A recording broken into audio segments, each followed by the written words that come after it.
बिस्मिल्लाहिर्रहमानिर्रहीम, अस्सलाम वालेकुम। मेरा नाम इनाम वहीद ख़ान है। मैं यहाँ पे central police office IG office में डीआईजी इस्टेब्लिशमेंट के तौर पे काम कर रहा हूँ। मैंने महकमा पुलिस 2001 1 जनवरी को ज्वाइन किया था और मुख्तलिफ़ कैपेसिटीज़ में एएसपी के तौर पे, एसपी के तौर पे, एसएसपी के तौर पे और अब डीआईजी के तौर पे काम करता रहा हूँ और कर रहा हूँ। मैंने ऑपरेशनल साइड भी की है और इन्वेस्टिगेटिव साइड भी की है और इसके अलावा मुझे ट्रेनिंग साइड पर भी थोड़ा सा काम करने का मौका मिला है। सो अल्लाह का शुक्र है, काफ़ी तजर्बा मुझे मिला मुख्तलिफ़ किस्म का, जिसमें मैंने बहुत कुछ सीखा। और इस नौकरी में आने से पहले मैं एक डॉक्टर था। मैंने किंग एडवर्ड मेडिकल यूनिवर्सिटी से ग्रेजुएशन की हुई है, लेकिन सीएसएस करने के बाद फिर पुलिस का महकमा ज्वाइन कर लिया। अल्हम्दुलिल्लाह इस नौकरी में मैंने बहुत कुछ पाया है और बहुत कुछ सीखा है। आप बच्चियों ने ये नया महकमा ज्वाइन किया है, आपको बहुत मुबारक हो।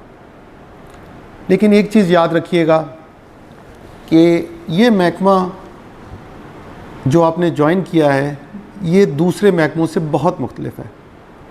इस महकमे में आपको वो सब कुछ मिल सकता है जो एक अच्छे इंसान की तलब होती है। इसमें आपको खिदमत का मौका भी मिलेगा और इसमें आपको काम करने का मौका भी मिलेगा। इसमें आपको प्रमोशंस भी मिलेंगी, इसमें आपको वेलफेयर भी मिलेगी और इसमें आपको अपने आप को मनवाने का मौका भी मिलेगा। यानी ये ऐसा महकमा है कि जिसमें शायद कोई महकमा इसका मुकाबला नहीं कर सकता। क्यों?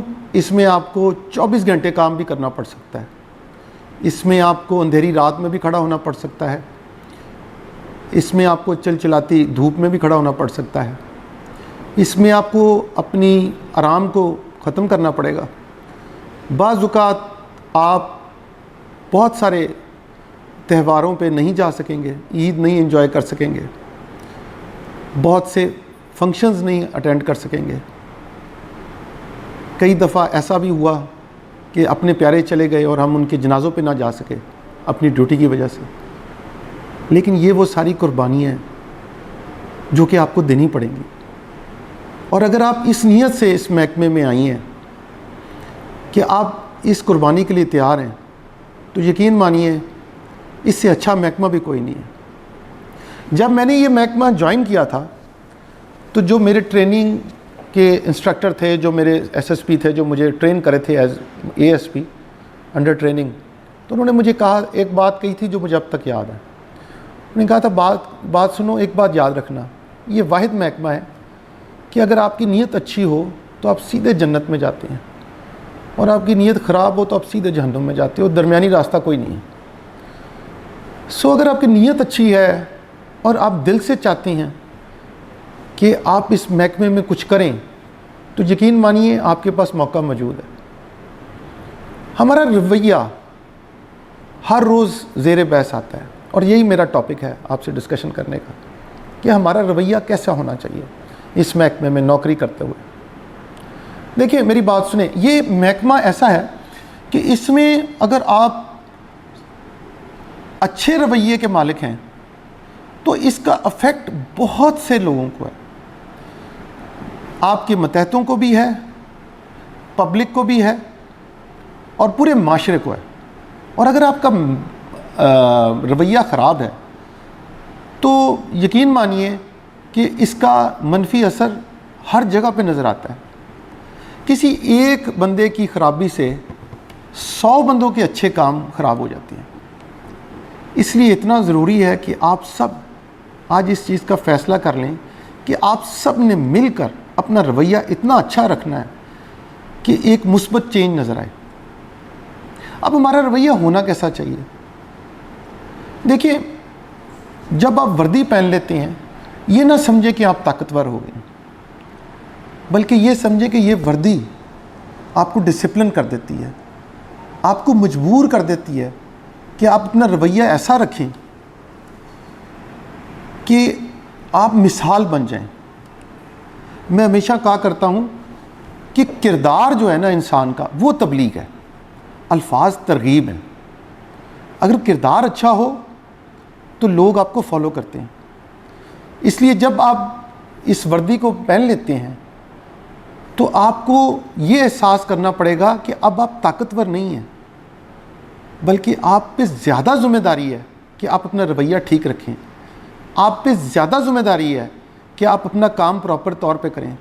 आप पे ज़्यादा ज़िम्मेदारी है कि आप अपने काम को समझें। आप पे ज़्यादा ज़िम्मेदारी है कि आप अपना काम ईमानदारी से करें।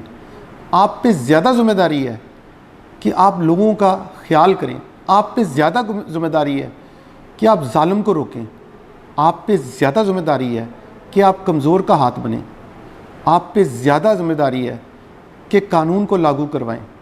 आप पे ज़्यादा ज़िम्मेदारी है कि आप अपनी ड्यूटी को इबादत के तौर पे लें और उसके मुताबिक काम करें। जब आप ट्रेनिंग करेंगी और ट्रेनिंग से बाहर निकलेंगी तो आपकी प्रैक्टिकल लाइफ शुरू होगी, और प्रैक्टिकल लाइफ में पुलिस ख़वातीन के लिए ये नौकरी इतनी आसान नहीं है। बाज़ औक़ात तैनाती अपने घर से दूर भी हो जाती है। ज़्यादातर कोशिश होती है पुलिस के महकमे की कि ख़वातीन को उनके घर के पास रखें, लेकिन बाज़ औक़ात दूर भी जाना पड़ता है।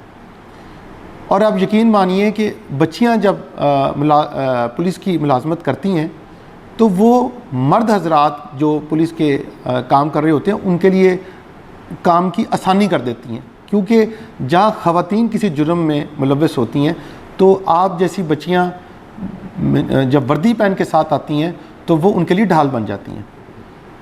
मर्द के लिए औरत के साथ इंटरेक्ट करना, बात करना मुश्किल होता है, लेकिन आपके लिए आसान है। सो आपकी ज़िम्मेदारी भी बढ़ जाती है। ये याद रखिए कि आपने वर्दी पहन ली है तो अब आपकी ज़िम्मेदारी बढ़ चुकी है। अब आपने जो बात करनी है, जिस तरीके से आपने लोगों से मिलना है, ये मैटर करेगा। लोग आपको देखेंगे। और ये जो ज़माना सोशल मीडिया का चल रहा है, एक आपकी वीडियो, एक आपकी ऑडियो जो कि आपने किसी ऐसे हाल में किसी से बात कर दी या सख्ती कर दी और वो रिकॉर्ड हो गई और वो वायरल हो गई, तो फिर आपके लिए अपनी बचत करना मुश्किल हो जाएगा। इसलिए अपनी अल्फाज का इंतखाब, अपने लिबास का इंतखाब, अपनी कंपनी का इंतखाब, अपने अमल का इंतखाब बड़े ध्यान से करना है। बहुत सारे मामलात ऐसे होते हैं जिनमें इंसान को समझ नहीं आती कि अब क्या करना है। उस कंडीशन में अपने सीनियर से पूछना मुनासिब होता है, क्योंकि वो जो आपका सीनियर होता है वो बहरहाल एक तजर्बाकार आदमी है और वो समझता है इस बात को कि किसी सिचुएशन में, किसी प्रॉब्लम में किस तरह अमल करना है। अगर आप इस बात को समझ जाएंगी कि मदद के वक्त मदद हासिल कर लेनी चाहिए, तो आपको कोई अना का इशू नहीं आएगा, आपके लिए आसानी होगी। लेकिन अगर आपने ये सोचना शुरू कर दिया कि मैं किसी से क्यों पूछूं, मुझे खुद पता है, तो फिर नुकसान का ख़तरा है, गलती भी हो जाती है।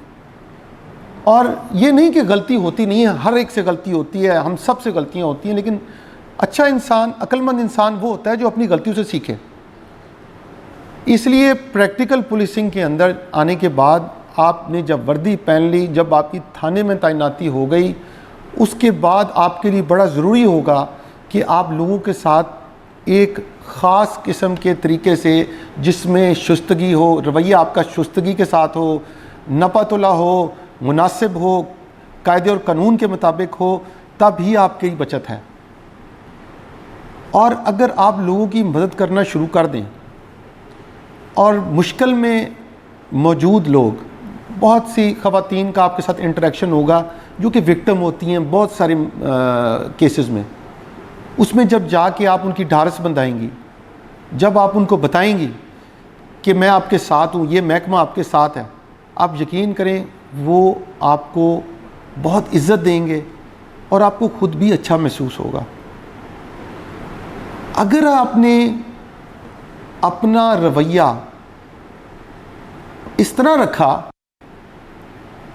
कि आपने ये सोच के रखा कि अगर मैं इसकी जगह होती तो मैं क्या एक्सपेक्ट करती कि पुलिस वाली खातून मेरे साथ किस तरह का रवैया रखेगी, तो फिर आपका रवैया बिल्कुल दुरुस्त हो जाएगा। यानी आप रोल्स रिवर्स करके देखें, यानी आप अगर उनकी जगह पे हों तो आपकी क्या एक्सपेक्टेशन होगी, तो आपका रवैया दुरुस्त हो जाएगा। इसको कहते हैं एम्पैथी, यानी दूसरों के शूज़ में जाके सोचना कि मुझे कैसे एक्ट करना चाहिए। जो पुलिस अफसरान चाहे मर्द हों या ख़वातीन, एम्पैथी होती है जिनके दिल में, वो कभी भी नुकसान में नहीं रहते। दूसरी बात, अपना काम ज़रूर सीखिए। अगर आपने अपना काम ना सीखा तो यकीन मानिए आपका जितना मर्ज़ी एटीट्यूड अच्छा हो, आप महकमे के ऊपर बोझ रहेंगी। अपना काम सीखना बहुत ज़रूरी है।